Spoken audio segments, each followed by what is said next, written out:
Hello, and welcome to Based on Facts, where fiction and superstition meet logic and scientific facts, here on WELT 95.7 FM, broadcasting from the Allen County Public Library. My name is Chris Rex, here with my wife Uriah, and today we're going to be talking about atheists and kind of what it means to be an atheist, or maybe the life of an atheist. You know, what do atheists do on a daily basis? What kinds of things are they exposed to regularly, and how do they live their lives without a God, so to speak? And so I want to start off clarifying that even though throughout this conversation I'm really going to be talking about atheists, which are those that don't believe in a God, or any higher being, or at all, any or supernatural stuff. We're also kind of including the agnostics in this because honestly the agnostics go through a lot of these same things. So the people who don't necessarily think that it's feasible to have a God hanging around, but they don't necessarily think that that's completely unprovable. So or provable. So agnostics think that there might be a God, but are kind of unsure. Okay, so we're just going to kind of lump those two together to some degree, but really most of what I'm saying is talking about what I am, which is an atheist. Okay. Now, as we kind of covered in our last episode, living life as an atheist is only slightly better, just a hair better than being a Muslim here in the United States, okay? Which is to say that both Muslims and atheists are equally mistreated in the United States. I hate that. It's very, very unfortunate. We have a number of people who are Muslim here in our apartment complex, and it's apparent just watching them and how they interact with other people that other people don't respect them very much. Even how they interact with us, they seem to just try and avoid us, or they just try and stay out of our way, and they're happy and they have a really big smile if you actually look at them and say hi, good morning, or if they're with their kids, acknowledge their kids if you want to say hi. You know, they just suddenly relax, and it's such a visible way that you can just see when they're around other people. They just get so tense because they expect a certain behavior, and when they don't get it, it's amazing to see a complete 180 change in their behavior. Yeah. And it's that kind of dancing around on eggshells that a number of outed atheists have to put up with as well, just because they do receive so much disdain and attacks from other members of the community. It's just that when you're Muslim, that's typically a very, very visual thing, pretty obvious more often than not.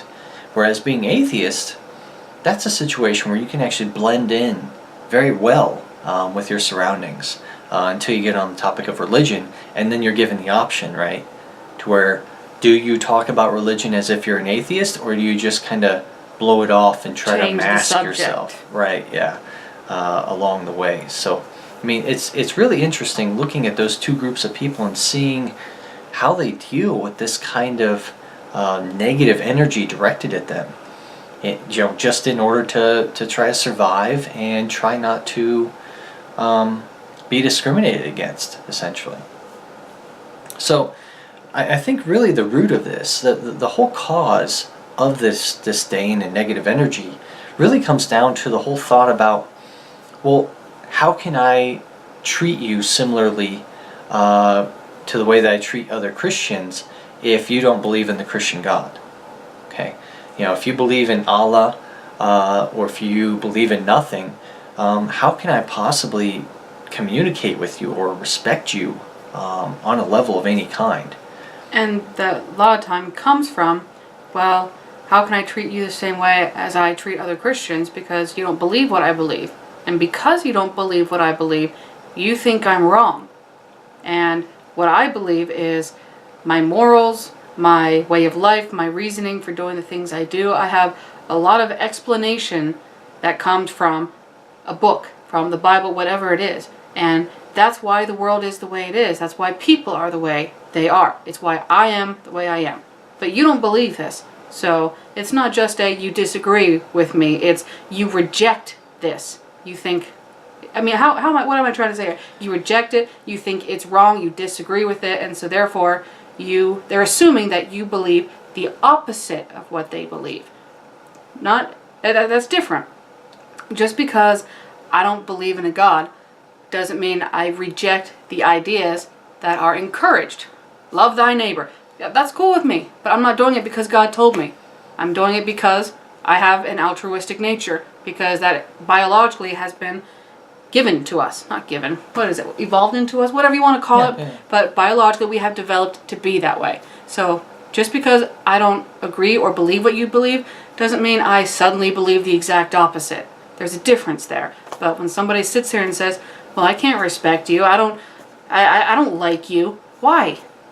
Just because I'm an atheist? What does that mean? What does that mean to you? And when we extend that to other things, it starts to become very apparent how much discrimination there is. And really that's one of the natures of religion, a number of religions, is to discriminate, to make your club the cool club, and for you to shun everyone else. It's explicitly stated in the Bible. As far as Christians are concerned, it's explicitly stated in the Bible, those who are not with me are against me. Mm-hmm. That was explicitly stated in the Bible. Okay? And it's that kind of animosity, that discrimination, that takes us to the same realm that people here in the U.S. have been struggling with for centuries. As far as treating people of other races the same way, of other genders the same way, most recently, of other sexual orientations the same way.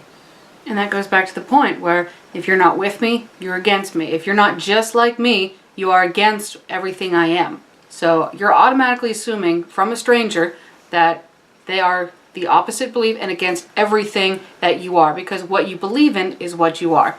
So obviously you're defensive and you don't want to be around, because you're allowing that idea that, well, they're not part of my club, so I don't like them. That's terrible.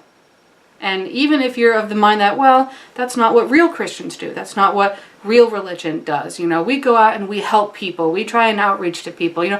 I get that, but I'm so tired of having somebody be nice to me, and yet I know in their head that they're thinking, this is just so sad. She is so sad. She's going on such a terrible path. What she's doing is so wrong. But I'm going to be nicer at it. I hate it when people try and be nice to me because they pity me. Yeah. There's a difference between, well, I want to be nice to this homeless guy because I feel bad for him. He doesn't have a lot. He's in a bad situation. He may be even put himself there. He might be on drugs. He might be an alcoholic. But you know what? I'm not going to be nice to him solely for pity. I want to help. Or there's something in me that wants to reach out and help. But I don't have in my head, he's so terrible. He's such an awful person. I don't have in my head that his decisions are so bad. I don't think that. And when someone religious tries to help me and tries to use that action to show how great they are, to me, that really starts changing the nature of your good deed. I mean, come on. I'm not going to accept a present, say, here you go. Here's a jacket with a giant Jesus is Lord on it because you need a jacket. Come on. Yeah. And so it gets at somehow the opposing views really creates conflict, When we think about a religion and how we have Christianity being the dominant religion here in the U.S., comprising about 70% of the population, you start realizing how powerful of a force that is. Okay, that really is extremely strong. You see Christian products innovating every single aspect of society here in the U.S. And it's only through the efforts of a lot of legislature, numerous cases, legal cases, that we can start prying out those bits of Christianity that are kind of embedded in everything regarding American culture, because we're so strongly a Christian country. And it's only by pulling those bits out that we can start to really and truly be more inclusive of other demographics, of other types of people, and truly become the diverse mixing pot or melting pot that we claim to be as Americans, and so that we can be accepting of other types of people and really learn to get along with others. Because honestly, isn't that one of the main things that makes America great? Is that you can be here in this country, whether you're born here or whether You come here in a legal way, you got a green card, whatever it is, but you're here, whether you're born or you're here legally, you can be what you want to be. You can try and go for what you want to go for. It doesn't matter who you are, where you came from. That is what makes America great. And yes, there's a lot of other countries that you can do that too, but it just seems to be more opportunistic in America. It just seems to be always easier to do in the US. And why is that? We're huge. There are so many places you could go. There are so many jobs in the US. If you compare available jobs, every job in the whole thing in Europe, that's probably a fraction of all of the available jobs in the US.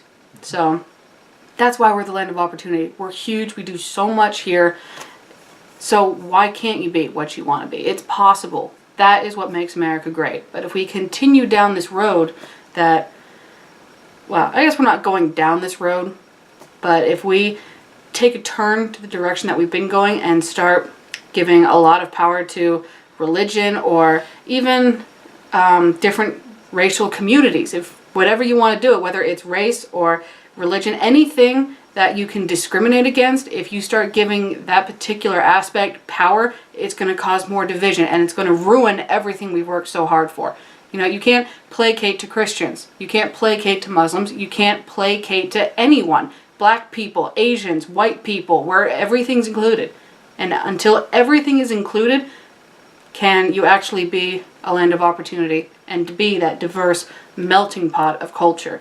You can't exclude anything. Everything's got to be included. Everyone is the same. Everyone is equal. What is so hard about that to understand? Well, I think that's part of the problem, is that we're trying to give advantages to certain groups in order to really achieve that equality. In order to try to give them a boost along the way. And by giving advantages to certain groups, a lot of people feel like they are having things taken away from them. Take church. They take prayer out. Or they took one nation under God out. And they feel like their rights, they feel like their views are being pushed out and pushed away, that they feel they're being discriminated against. It's like, well, there is a rule of separation of church and state. And when it was first done, there was still a lot of gray area. And over time, we've been pulling it apart to be true separation of church and state. And that whole action of being separated, you're getting crankier and crankier about it. I mean, come on. We're doing separation of church and state, and every time we try and enforce that, you say, oh, my rights are being violated. What about me? What about what I value? It's the law. Okay? And it's not just oh, well, we made a law and we're not going to enforce it. No, we've been more and more and more enforcing. Not because we don't like religious people. No, it's because we're trying to make everybody included. Just because you are religious and you want to be able to say prayer in school, how does that feel about an atheist or a Muslim or a Jew? You don't see kids walking around, or here's an example. If you want to have a prayer in school, Muslim kids should be able to step out of class and do their prayer every couple hours. Oh, but that's disruptive. They can't do that. Come on. That's not equal. That's why we did just separation of church and state, so you guys can do your things under your roof and we can stick to government legislature under the government roof. That's the way it has to be. You can't have one without the other. And so the easiest way is just to separate it. And you know, people have been increasingly around the time of Christmas in particular coming across these issues and trying to really get at this whole separation of church and state, you know, where we have a nativity scene on the courthouse lawn, okay, around the time of Christmas. Well, that's kind of being specific towards Christians. Mm-hmm. And the only fair thing to do is do one of two things. Either allow other groups of other belief systems to also put up their own, you know, Christmassy scenes, or to do away with it altogether. Yeah. Those are your two options. So we need to choose one, and more often than not, people opt to just get rid of it all because they would rather not see, you know, the 70% would rather not see an atheist scene up there or a Muslim scene up there. And so we're really just trying to do away with religion entirely, to truly separate that church and state relationship. And honestly, at a federal building, that's kind of different between somebody's house. You can do whatever you want on your house. There's nothing that says you can or cannot. But on a federal building like that, you want a nativity scene. You can't do that because it doesn't represent everybody. So, okay, let everybody do what they want. There are so many stinking religions and so many views. There's not going to be enough space on that building to accommodate them all. And that's why they just did away with it. Not because, oh, well, if, Christians can't have it, nobody can have it. No, it's because you can't fit all of that in one area. It just doesn't work. So just do away with it. And honestly, a lot of these movements are being spearheaded by atheists. And so, unfortunately, this is kind of encouraging this negative attitude in the American populace against atheists, because they're seeing atheists as being the primary person or people responsible for removing elements of Christianity from American culture. Yeah, they think atheists are just a bunch of jerks who are trying to stir the pot and do things that are really unnecessary, that really don't matter. I'm like, do you really care that much about a nativity scene up there? It shouldn't be that big of a deal. Just leave it up, whatever. You know what, to you, it probably isn't a big deal, but to that one person, they're probably that voice for a whole bunch of people who don't want to start any trouble, who just want to say, look, that really makes me uncomfortable. That really is just, to me, that's annoying, because it's just a constant reminder of everything religious I'm seeing around this time of year. That's how an average atheist possibly feels. It's how I feel. If I just see one thing here and there, it's a little different. I hear Christmas music over the department stores, and if I hear, God rest you merry gentlemen, that doesn't irritate me. If I hear Santa Claus is coming to town, that doesn't irritate me for the first week. After the second week, and I'm constantly hearing that over and over and over again, it doesn't matter if it's religious or non-religious. That Christmas music, woof, no, it's not discriminating. Fair enough. So yeah, that doesn't bother me, but when I see it everywhere, it gets a little overwhelming. And why, as a non-religious person, should I feel overwhelmed by religion? And that's why it's your house, you do what you want. But in buildings that I go to, that everyone goes to, just I don't need to see it everywhere, because then I feel like this entire town is something that I'm not, and it's a little intimidating. So that's why you just don't do it in public buildings. But when somebody spearheads this, they're the jerk. They're somebody who's just trying to be obnoxious, when really it's not. And part of it comes down to the notion that a lot of Christians and such have about atheists. They tend to have this preconceived notion that atheists are completely without any sorts of morals or ethics or values as a person. And so it's very difficult for them to relate to those people because they see their situation. They're like, well, if you're not worshiping a God, then where are you getting your morals and ethics and values from? And I'm always kind of stunned by that argument, just because we recognize, after you actually study the Bible, you recognize that the Bible hasn't been around forever. Right. So the Bible was actually finalized probably around 400 AD, roughly. And so what did people do before then, if they had no source of morals and ethics or values? Oh, well, they had the Ten Commandments. Oh, right. And what they do before that? They spoke to God directly, apparently, in the garden. Right. Because back then, God actually talked to people. Right. But suddenly, he quit talking to people. Right. And so it becomes very, very interesting when you start looking at that. Because you see that, well, this is kind of interesting to lock onto this one thing and say that, well, without morals or ethics or values, you are really not a person. If you're not getting your values and ethics from a God, then you really aren't on the same level as me. So you're really beneath me. Well, not just a person, but not a good person. Yeah. They think that you have to be religious and believe in a God to be a good person. And so when they ask you things like, well, then what's the point of being good? You're an atheist, you don't believe in a God, so what's stopping you from stealing? What's stopping you from killing? Why do you have to be good? What's the point? You don't get anything out of it. This has been said to me. That's one question that the typical atheists get. Where do you get your morals from? Why bother being good? What's the point? That's something that we hear all the time.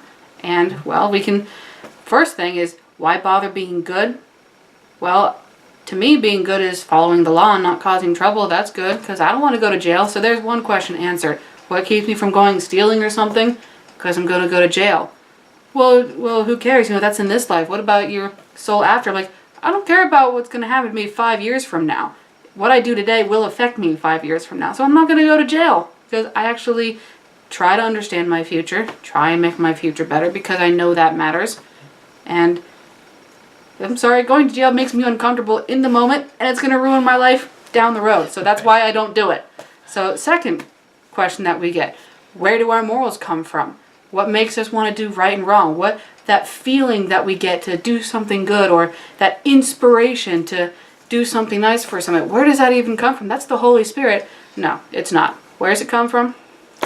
Comes from evolution, really. So we see this word come into play, altruism. Okay, and that's really kind of a fancy way of saying doing something for others with a little, but maybe none, benefit to you. Okay. So to us, the Holy Spirit for religious people is altruism, and the Holy Spirit is for people who have a soul. Just be very specific about that. People have souls, people get the Holy Spirit, and the Holy Spirit is what prompts you to be a good person, or want to do good, want to be a good person. Altruism affects people and everything in this world. People, animals, it doesn't matter. And when it gets down to the nitty-gritty, we're not special. People aren't special. We are just another organism on this big green and blue marble that's floating around in space. That's the way it is. It doesn't sound super romantic or fluffy and happy, but that's just the way it is. That's the fact, yeah. And so when we look at that, our brains are highly evolved, but that's it. But even within that, we see a number of different animals in the animal kingdom that display some level of morals or ethics or values or something that leads us to believe that, funny enough, this whole sense of right and wrong might actually come from genetics or evolution or something that's inherent, that's instinct for us. Yeah, it's not just people who are good and bad. There's no such thing as a bad animal, is there? Actually, No. there is. Really? Yeah. There's definitely a thing such as a bad animal. Yeah, so if you have a wolf pack or a pride of lions or even a troop of monkeys, you can have individuals that are inherently bad and insist on breaking the rules or the culture within those types of organizations or groups, and they end up being punished or even killed for transgressing that boundary. And so we actually have this scenario where you do have good and bad animals, just like you have good and bad people. Okay, it doesn't require a soul or God to accomplish this. Not to mention there's absolutely no scientific evidence for a soul, but that's beside the point. What we're really focusing on here is that animals can feel a sense of right and wrong, because as soon as they transgress that, other animals can sense that they've transgressed and can punish them accordingly. So what makes a person different from an animal? It's not a lot. Not a lot. And people say, well, people have souls. Nope, that's BS. Well, animals, they don't understand morals or right and wrong. Yes, they do. So really, what is the difference between a human and an animal? Is it their ability to have hindsight? That's the thing, is that honestly, you have to localize it to our brain's cortex capacity. Yeah. Because it is so far. So we just say the fact that our ability and our very developed brain, the fact that we can reason our actions and apply it to the future, like very far into the future. Because animals can sit here and they can reason their actions. A primate can take a tool and reason it out, the fact that they can use it to break something. Primates can solve puzzles. They can reason that out. But something I haven't seen or heard of an animal doing is using something and knowing that they'll need it way into the future. We do have a number of instances where that is present in the animal kingdom, thinking ahead. But how far ahead?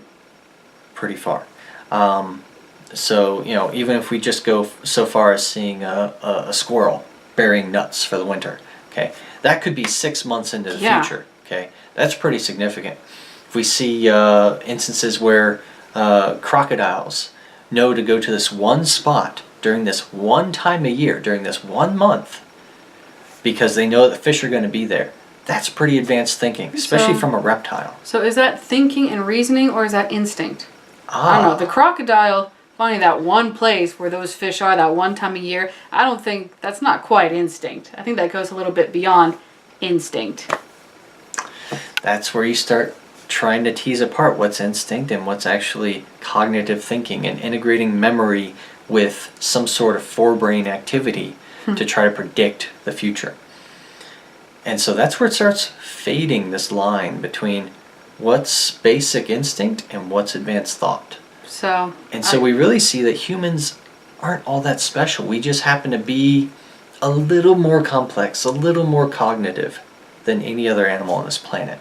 But not by much. Yeah, we're still very, very animalistic. So the basic things that we just realized, what's different between a person and an animal, we've just thrown all of that away. And really the only difference is that we have a slightly more developed brain than animals. That's it. And that's because all these feelings of right and wrong, of working together with other members of our species in a community, that has advantages to survival. That's why it's around so much. That's why it helps us survive and thrive as a species, because it serves some greater purpose. And the fact that we can see that animals and humans were not so different in those aspects we just described, which is complete opposite of why religious people think animals and people are different, because their primary thing is morality, the ability to communicate with God. That was another big one. No, we're pretty much the same. And the fact that we can see a moral code, a sense of right and wrong and altruism, not only in our own species, but we see it in many other different animals all around. And the fact that you're starting to see that we are more alike than we think we are. And it becomes not quite so far-fetched to feel that, well, maybe it's not because we have this soul or Holy Spirit in us that makes us want to do good. These animals, they certainly don't have that. A religious person wouldn't say the Holy Spirit moves them, but yet they still have the same behavior as we do. So maybe it's not quite so odd to think that we're like them, and it's not a Holy Spirit, it's evolution, it's biology. We're just like them in every other biological way. Why isn't our moral code or ethics or whatever you want to call it, why doesn't it come from that same idea either? It does. Yeah, and so what we can do there is, now that we recognize that we're really just another kind of animal. Very advanced. Very advanced high animal. Thinking. Right. Advanced thinking. Right. But we're still an animal. So we're still an animal. And organism. Yeah, well, we're still really an organism. If you don't even want to say animal, if animal is too weird of a word for you to say, too primitive of a word to say, we're an organism, a complex organism. A multicellular organism. So that's another aspect that we could bring up real quick, just the fact that just being a multicellular organism, which is to say we are composed of more than one cell. Okay, we are not a bacterium. We are composed of billions of different types of cells and billions of cells. And so we can actually look at that and be like, well, all these cells are working together to form us. Why are they doing that? It's because it's better. It gives us a survival advantage that we would not be able to see just being a little bacterium. Now, to be fair, other people do make the argument that there are more bacteria on this planet than any other organism. So really, survival advantage, I don't know about that, because really bacteria outnumber us. That's why we have advanced thinking to use GMOs. That's why we have advanced thinking to use certain pesticides. Not a lot to contaminate the food, but enough to keep bacteria away. It's why we wash our hands. We use that advanced thinking to, even though we have a crap ton of bacteria, we try and do things to get rid of that. Even though there's a whole bunch of mosquitoes on this planet, there's a whole bunch of mosquitoes outside the window right now. Yeah. Bug spray. Use bug spray. It works. That's right. But the point is that as an atheist, we're not sitting here and rejecting the religious ideas that they promote. We are simply acknowledging that, no, we don't get it from this invisible being or this invisible thing inside of us. We choose to find that from a much more reasonable, logical source. You're not sitting here saying being good is dumb. There's no point in being good because there's no reward afterwards. So when you ask me, well, why bother being good? I want to be a good person, but my source for being good, my reasons for being good, just come from a different place. They come from a different source. A source that is much more scientific. A source that is proven. A source that is shown to be much more likely than an invisible thing or an invisible thing inside of me. You know, when I start feeling things inside of me that I can't explain, that's when I sit down and I take a nap and try and think better when I wake up. Or I have a cup of tea to help calm myself down. When there's things that I don't understand that I'm feeling, that's called confusion. Yeah. And until I have the calm mind to sit down and think properly, then I can continue. But if I'm feeling that, that's not a Holy Spirit. It's chemical. It's your brain trying to work stuff out. And that was one thing that's always interesting, communicating with some of these Christian protesters in particular. I've seen at a couple different events around town when they try to say that they hear and feel God communicating with them or trying to act through them. Do you feel my finger? I'm actually not touching you. You're not even looking at it, but you feel my finger on your cheek, don't you? He feels it. It's not there, but you feel it. And that's because we have receptors on our skin that can feel that. Yeah, it's not because I'm some super being that can make him feel something. There's some biology going on in there. And so it really gets to the point that, yeah, everything is biological. Everything is physiological. And we can reduce every single thing that we see in nature, in the world around us, to something scientific. We are at the point where we can literally sit down and say, there's no evidence for God influencing any of this stuff. Yeah. Because we know the reasoning. We know the exact reasoning for just about everything around us. And there are even instances where you have phantom feelings. You know, somebody can sit here and say, I know I felt something and there was nothing there, but I know I felt something. What is that? I'm sorry, you can lose a limb and you have phantom pain. Even though there's nothing there for your nerves to be reset, it's a phantom pain and you have to learn to deal with that. There's therapies to deal with that, but it's not some demon trying to hurt you. It comes down to nerve physiology, really. Yeah. And that's what a lot of this requires knowledge of, is some aspect of biology, physiology, astrophysics. It requires knowledge of the sciences.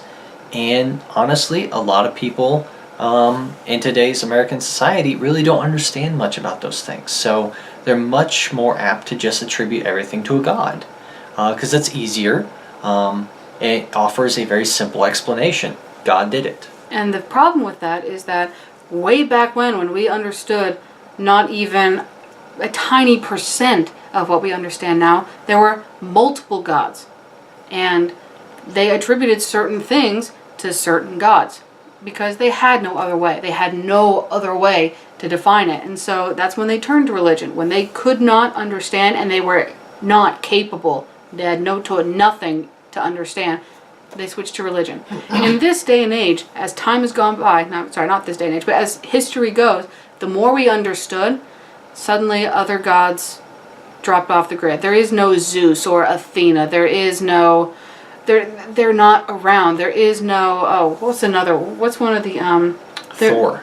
Thor isn't around. Sheba isn't around. There's a lot of gods and from multiple cultures, not just, a Western civilization, Greek or European, all across the country, all across the world. All of those great mythical gods, the Egyptian gods, the Greek gods, Hindu gods, all of that, they've disappeared. And yet, it has arisen one God. Each religion seems to have one God. They're all different, and apparently everyone thinks their God's the best and greatest in the right way. But we have gone from, the more we understand, we have less gods, and we have one God that represents religion, generally. And that's just, does not anybody not see that? That when we see the trend that the more we know, the less religion and the fewer gods we need along the way. Well, not just that, but the fewer explanations. Right. Every god was an explanation for something, and the more we know, now we just have one God that explains everything we don't know because we know so much. And you don't have to be a big PhD a professor, you don't have to be a science whiz to understand something so basic as, well, I can see something, it's there. I don't see it. I'm not sure if it's there or not. I can't see it. What do? You kind of reach out to touch it. I can't feel it. I can't smell it. I can't hear it. It's not there. And if somebody told me that it was there, I'd think they were crazy. Yep. So why is it so hard to say, oh, well, you're crazy if you don't believe in a God?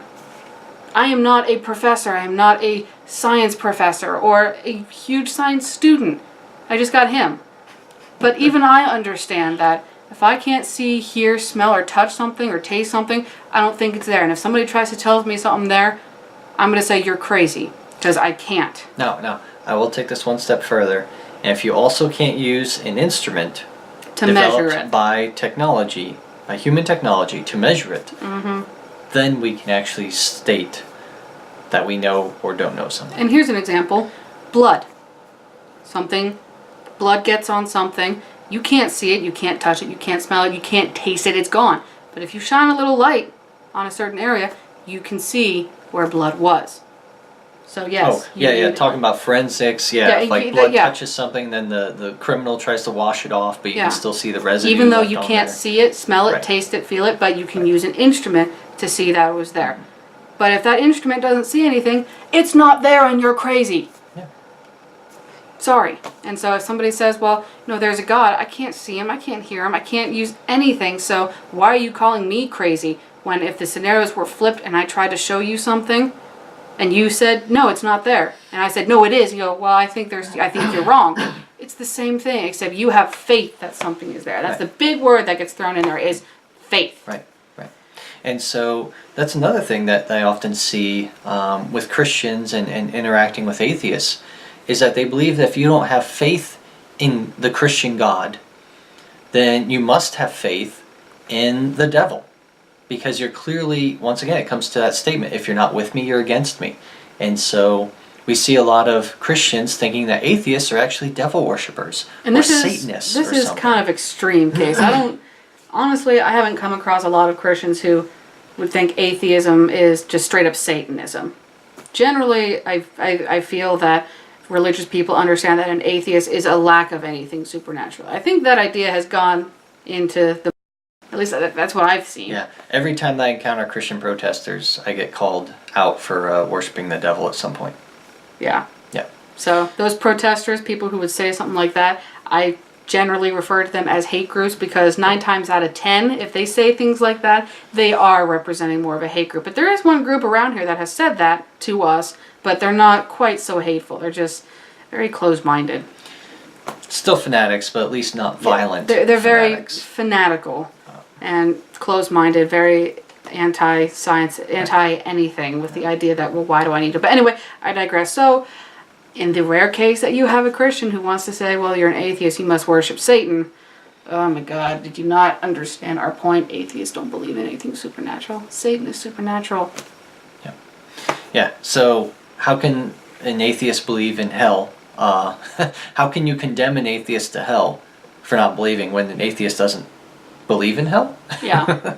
That also kind of confuses me along the way as well. And they're trying to say that, well, you're living in sin, so you worship the devil. I do get that a lot. Mm-hmm. So, if you're an atheist, you don't believe in God, you're a sinner, so you're going to hell. It's like, okay, you have a list of these actions. All of these actions are sins. I don't want to do those actions. I don't want to do those bad things. Stealing is a sin. Adultery is a sin. What else? But they have a lot of actions that are sins. But then sitting here saying that not believing God is a sin, and, well, that's what I'm going to go to hell for. Really? You're going to condemn me to hell for one sin, essentially. I try and be a good person. I don't follow the 10 Commandments. I follow the law. So I try and be a good person. I try to say nice things to people.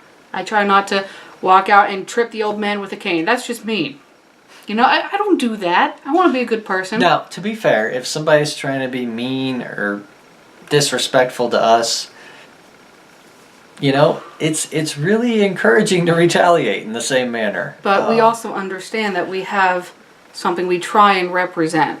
And the funny thing is that we're not trying to represent atheism. We're representing ourselves. And we don't want to come off as somebody else who's mean or judgmental. And so we don't hold our tongue because, oh, well, we don't want the world to think all atheists are like, no, we personally don't want to be thought of that as people. We want to strive to be better people, okay? And so I still make mistakes every day. Making mistakes right now on Facebook myself, and my wife is kind enough to point those out to me. But you know what? I'm trying to listen to her as much as I might fight her along the way, and trying to move on from there. And you know what? I've just come to accept I'm not perfect, but I really do want to be better, okay? And I'm not trying to be like some supernatural entity, not trying to emulate like the Christian God, for instance. A lot of people say like, well, I just want to be more God-like or more Jesus-like. Well, okay, I can get you there as far as Jesus. He did do a lot of good things, but at the same time, he also did a number of things that were actually breaking the law. Okay. Breaking the law. And that's in direct opposition to a number of, Christian foundations that specifically state that you need to follow the laws of the land. Okay. And so it's hard to come to terms with a religion that contradicts itself. Well, and then you start getting into the terms of going on that tangent. Well, sometimes laws need to be broken. No. Laws don't need to be broken. Laws need to be changed. There's a difference. Don't sit here and break the law. Push to change a law. That's how it needs to be approached. One is, a rallying cry for change. The other is violence and punishment. There's a difference. Yeah. But, that's what happens. As an atheist, you think that you're just going to go to hell because you're an atheist, because you don't believe in God. So really, you're condemning me to eternal torment because I don't believe in God. Not because, oh, well, you're such a sinner. What makes me a sinner in your eyes, besides the fact that we're all born sinners and only Jesus can save us, whatever. The only thing that you're going to condemn me to hell for is not all the other mistakes that everybody else makes. The one thing you're condemning is because I don't believe in God. Really? That's all you got? That's why I'm a Satanist, because I like living in sin, and if I like living in sin, obviously I worship Satan. No, it all comes down to I don't believe in Satan. I don't, quote unquote, live in sin because I don't believe in the idea of sin. I don't. I believe in good and bad, right and wrong. And what governs that? The law and Instinct. And where do we get that?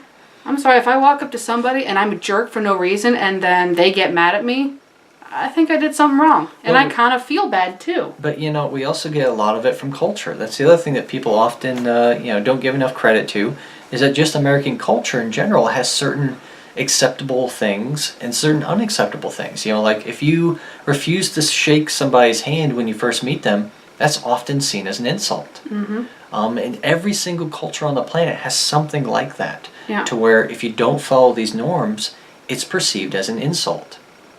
And that's where you get some sense of right and wrong, just based on the context of the situation. Which is why we study other cultures and we try and get along. If we go to another country, we try and immerse ourselves in that. So we show respect.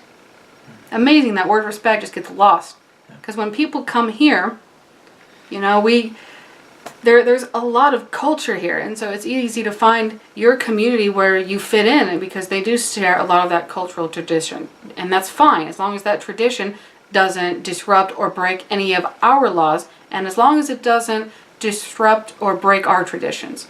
That's kind of the important thing. If you want to come here, I don't care what religion you want to be, I don't care who or what you want to be, as long as you don't disrupt or break my laws, the country's laws, the traditions, it's cool. But at the same time, I will not disrespect yours. I'm not going to make you come to America, you have to be completely 100% American. You know what? I want you to be here. I want you to be proud to be in my country. I love my country, but I'm not going to sit here and make you listen to American. You want to know why?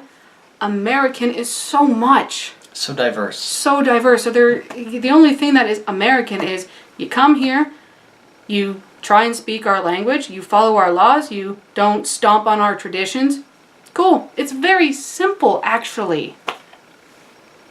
Even though English is not the official language of the U.S., it still is becoming one of the most frequently used languages on the planet. So, it is stepping in that direction of Yeah. being a global language that everyone can connect to. So even though it's not official, it does certainly make it easier to communicate with anyone on any part of this planet, because it's becoming so prevalent everywhere. You know, I'm not going to sit here and say, oh, well, you want to work and live here, you need to be able to speak English 100%. You know, I agree with that. You need to be able to have understandable English, because you are in a country where that is one of the predominant languages, and that's part of the immigration process. It really is. Yep. You have to pass a writing test, you have to pass a speaking test. That's just the way it goes. You don't have to be perfect, but as long as I can understand you, we're cool. I don't care if you have an accent. You don't have to talk like someone specific. It doesn't matter. So that expectation is maintained, however, when you go to other countries. Yep. You know, if you're in America, you're in a group of people, and two people start talking their own language when everybody is around and you were talking as a group and then two people stray off, that's a little rude. That's really rude. They should leave the group, the conversation, whatever it is, and they need to talk. That's acceptable. I don't care if you're speaking in a native language. Cool. Spread it around. Some people want to learn it. However, if I go to France or Germany, I'm not going to sit here with my friends and just start talking in English in front of a whole bunch of German people who are being so hospitable to me. I'm going to try and talk their language, and if it's just failing, they'll probably laugh, they'll probably jive at me, but if they speak English, they will speak English for my benefit. They will. Because it's respect. And we lack that. When people come here, they say, well, if you come to America, you got to be American. What does American mean to you? To be more like you? Right. Is that what it is? And, you know, if you're going to be religious, you want people to be just like you, or else they're going to go to hell? Yeah. And, you know, as much as I might sometimes act like I want everyone around me to be like me, you know, my wife reminds me of this. I really don't want that. It's just I wish that we could all get along a little better, I guess. That we could be a little bit more open-minded, including myself. Go figure. And so we can be more accepting, because when it comes to dealing with religion, I really see it as being a tool for dividing people. Rather than uniting. Right. And you know, even though Christianity is the top dog here in the United States, you know, it's 70% of the population, it's frustrating when they come up to you and be like, well, why don't you believe in God? And you're like, well, I don't really see the evidence for it. And they're like, well, what if you're wrong? And I'm like, well, okay, if you want to take that stance, why are you Christian?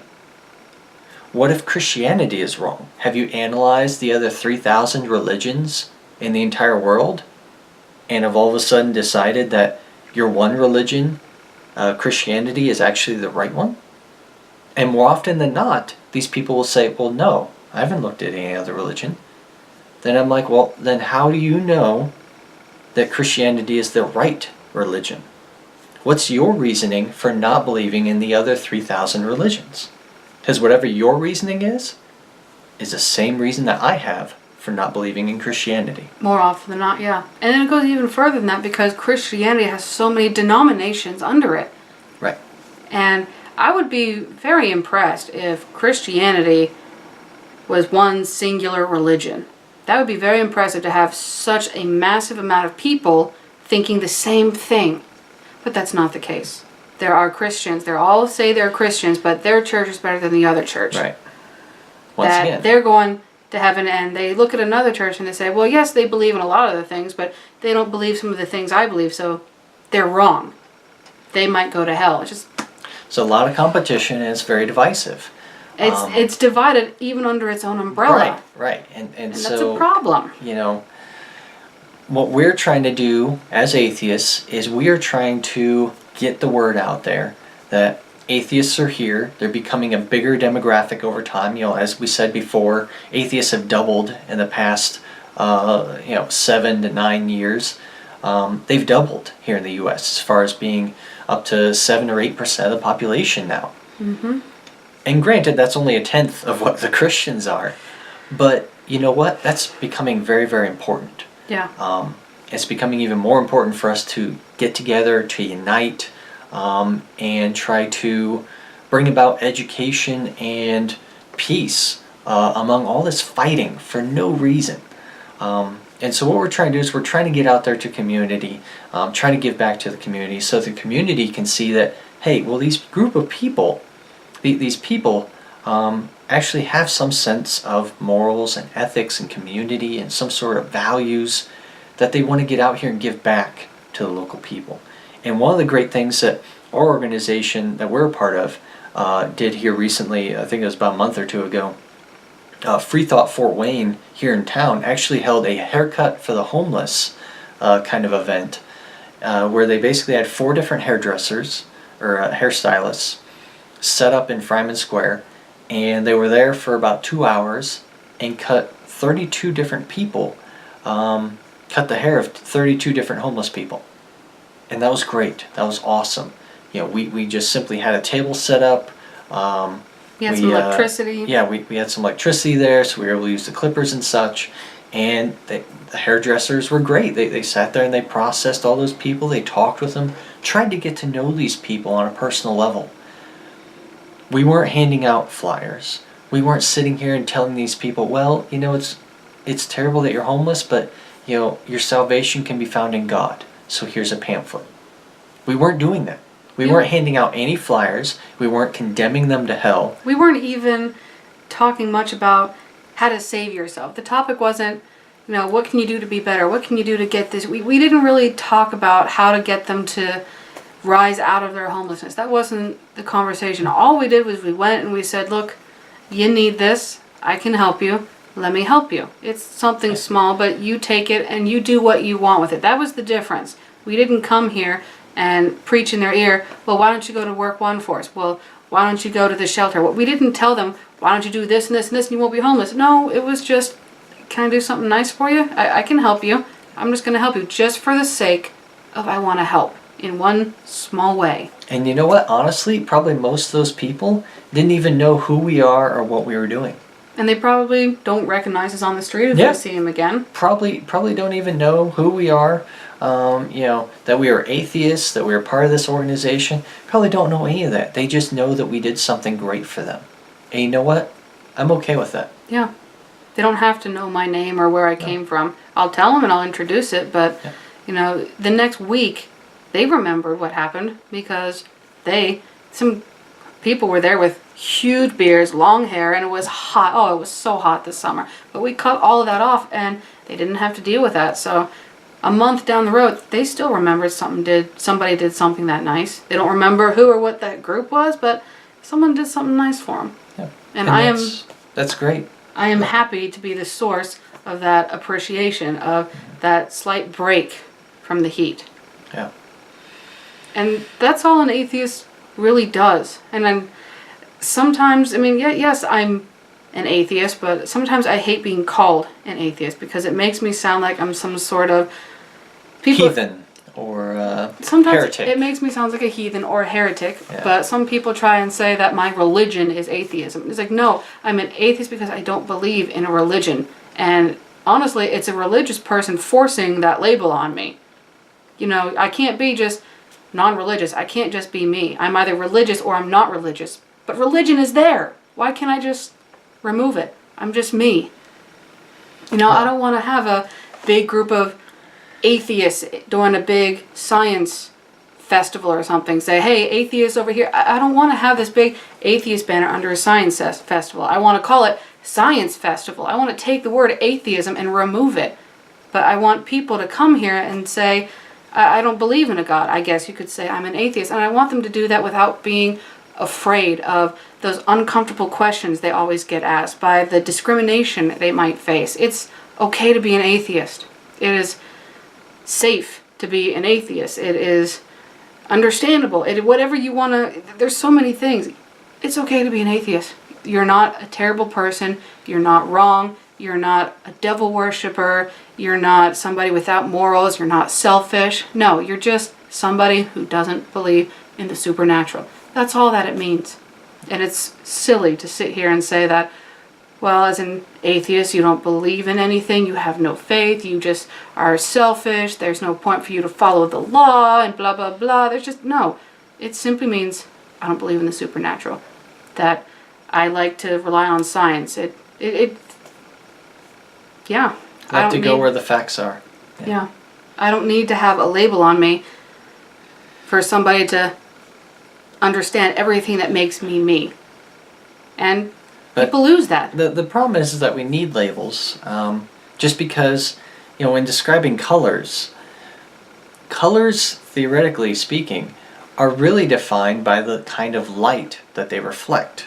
That's the light that our eyes pick up, and that's the color that we perceive. Black is really the absence of any color being reflected, because all color is absorbed. So even though black is a color, theoretically speaking, it's not a color. It is the lack of color. Okay. So then I can say this. Everybody has some sort of label on them. They try and find a couple words to sum themselves up. I guess what I would encourage is an atheist tries to get past the label of religion or non-religious. They might be an atheist, but it encourages people to find more out about themselves as a person because, well, you're an atheist, that means all these terrible things. No, it doesn't. That's what you think that label means, but that's not what it means. So you got to come in here and get to know me because the label atheist says almost nothing about me. It doesn't say why I believe what I believe, why I do what I do, my motivations behind things. It tells you nothing. Whereas if you have a religious label on you, whether you're Muslim, Christian, Hindu, that generally, your interpretation of that label, you apply to somebody, and that says a lot about that person. You assume, you have preconceptions. And then Christians get mad when somebody says, well, I'm a Christian, but people think I'm this terrible religious zealot who hates gays or who hates anything. That's a problem. Because you put that label on yourself.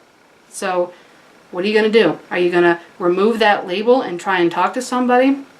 Or are you going to try and change what that label means? Atheism is just a label. Get to know the person and you'll find out who they really are. A good person. And so that comes to the point that really it's difficult to place labels on atheism because it's so diverse. Okay, what exactly I believe and how I go about it is very different than what she believes and how she goes about it. And that's very different from any other sort of atheist. So you see that a lot more variety and diversity is possible when you're not constrained by all these things like religion and religious texts. And I think part of that plays into the fact that once we actually look at how compassionate or charitable atheists are, we find that they're actually more so than many Christians or Muslims. Okay, and we see that perhaps there's a greater willingness to help others when you're not being driven by religious doctrine, when you're actually being driven by these real emotions and feeling a sense of community on a real person-to-person level, not just saying, well, I'm being good to you and being charitable to you because I don't want to go to hell. Well, that's not a good way to look at it, is it? Okay, that's like saying, well, I'm going to be a good boy just so I can get a cookie later. Like, that's not real motivation. Come on, man, seriously? What are you, 5? Come on. Well, I guess that's what our life really comes to is we're good for the sake of being good. We're not good for the sake of a reward. So I guess my overall statement is just trying to get at how atheists are trying to get out there, make their presence known, do more good for the community, because really we're not very organized yet, and it's still very difficult to come out as an atheist. So we're really trying to level that whole process out, trying to get these people out there to do good in the community, so we can then take it to the next level and start improving quality of life for everyone around us without religion, so to speak. Because we don't need it to be good. Right. So, thank you so much for tuning in to Based on Facts. If you're curious about any of our episodes, you can look us up on YouTube and Facebook. Otherwise, thank you for joining us today, and have a great one.